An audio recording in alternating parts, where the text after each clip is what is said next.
returned to El Paso today with a broken heart for the people of El Paso as an entire community, with a great sorrow for the victims of this heinous, evil, racist crime that took place here in El Paso, and with prayers for the family members as they continue to go through the grieving process. But the purpose of my being here today with members of the legislature in a private meeting of only Texas legislators, as well as the entire Texas delegation from El Paso, is because the time for talking is over. The time for action began today. The first meeting that we had as Texas leaders to build a pathway forward for responding to the tragedy that took place in El Paso just took place the past hour and a half in this building, where I had the opportunity to listen to, hear from, and get input from the entire El Paso delegation. They provided both tremendous insight, great ideas and suggestions about what needs to be done, as well as a call for urgency, that we respond quickly, that the people of El Paso know that we as leaders are going to step up and do something to solve what happened here. Several things in that regard. First, I shared with them something that we are providing to the El Paso community, and that is more than $5 million delivered today to assist the people and organizations in El Paso to be able to begin piecing their community back together. Second is, we talked about what some of the issues are that need to be addressed. In addition to the immediate funding, we need new and different strategies that go above and beyond what we did in the aftermath of dealing with the shootings that took place at the school in Santa Fe. But know this, in the aftermath of the shooting that took place at Santa Fe, we went to work. We had hearings, we came up with suggestions that led to laws. And I'm proud to say that I signed 25 proposals into law in the aftermath of the shooting at Santa Fe. Our goal is to show similar resolve and similar results responding to the shooting that took place here in El Paso. The issues are different in some regard. In this case, we are dealing with domestic terrorism. We're dealing with a white supremacist. We're dealing with racism. We're dealing with broad-based challenges that have to be tackled. Now, as it concerns domestic terrorism, there are certain things that I, as governor, will be able to make sure happens immediately, such as having the Texas Department of Public Safety work with federal and local officials to begin already identifying potential terrorists, identifying hate groups, identifying white racists or any type of racist who may pose a threat to anybody. We will work also on ways to address internet or online social media-based sites where racism or hate has been promoted, including trying to assemble groups that can help us meet those challenges. It could be leaders from Google, Facebook, or other online sites.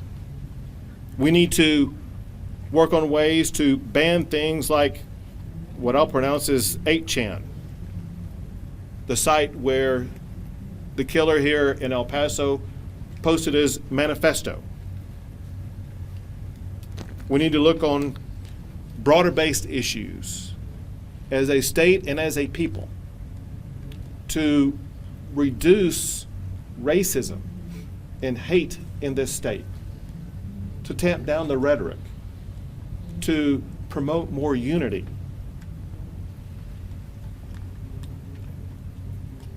We need to also ensure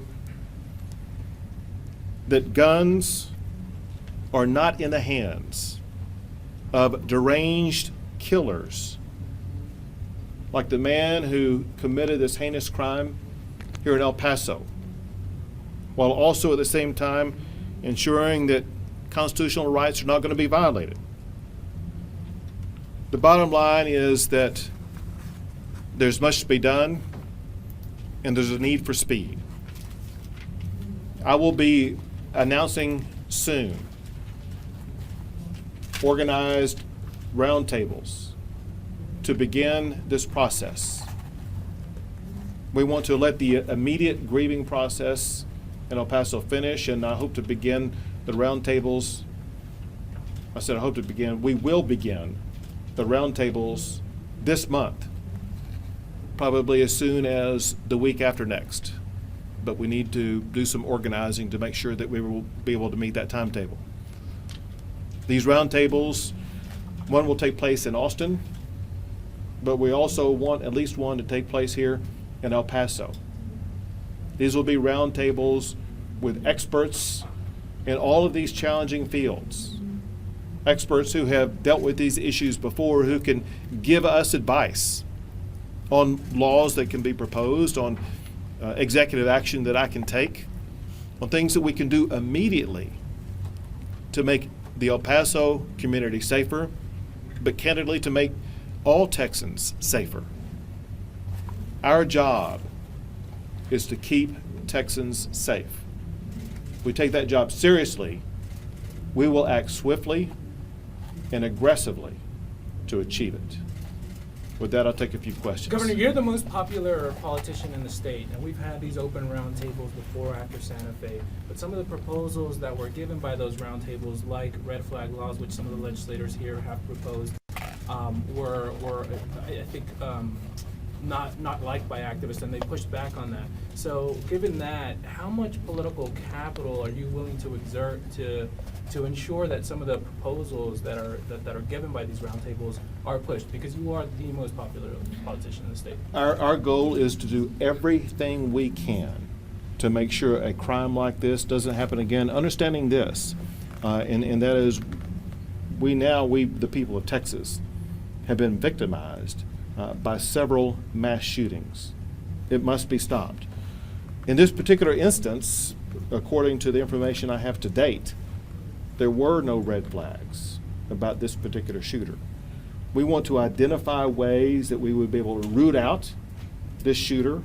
Could be from hate online sites or otherwise. But we're going to be looking into everything to do everything we can to make sure that we keep El Paso safe, but all Texans safe from another event like this. Unfortunately, this has turned political. How are tempers flaring in this politically charged environment, and how are politicians responding to that now?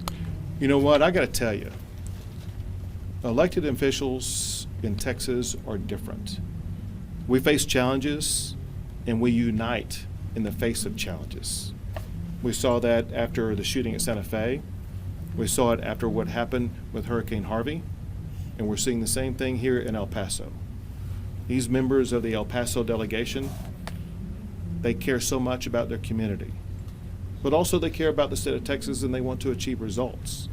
And so they are setting the example of how Texans come together and work together to achieve real results, and we will get that done this time also. What does